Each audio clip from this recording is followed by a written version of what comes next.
মুহাম্মদ রাসূলুল্লাহ সাল্লাল্লাহু আলাইহি ওয়াসাল্লাম, যিনি আপনাকে কি বলেছেন শোনেন। যিনি আপনাকে বলেছেন রাতের বেলা কবর জিয়ারত করতে গিয়ে, কাশ আমি যদি আমার ভাইদেরকে দেখতে পেতাম। সাহাবায়ে কেরাম বললেন, আমরা কি আপনার ভাই নই? নবী সাল্লাল্লাহু আলাইহি ওয়াসাল্লাম বলছেন, না, তোমরা আমার সাহাবী। আমার ভাই তারা যারা তোমাদের পরে আসবে, আমাকে না দেখেই আমার প্রতি ঈমান নিয়ে আসবে। আপনি কার ভাই? তিনি সেই ব্যক্তি মুহাম্মদ সাল্লাল্লাহু আলাইহি ওয়াসাল্লাম যাকে কবরে দেখানো হবে, দেখিয়ে বলা হবে, মান হাযার রাজুল বুইসা ফীকুম, এই ব্যক্তিকে যাকে তোমাদের কাছে পাঠানো হয়েছিল। তখন কি বলবেন? লা আদরি, লা আদরি, আমি জানি না। কি বলবেন?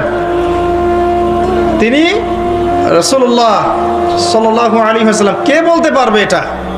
যে সারাদিন সারা জীবন মুহাম্মদ সাল্লাল্লাহু আলাইহি ওয়াসাল্লামের সুন্নাহ মানে নাই, সে বলতে পারবে? নাকি যে জীবনের শুরু থেকে শেষ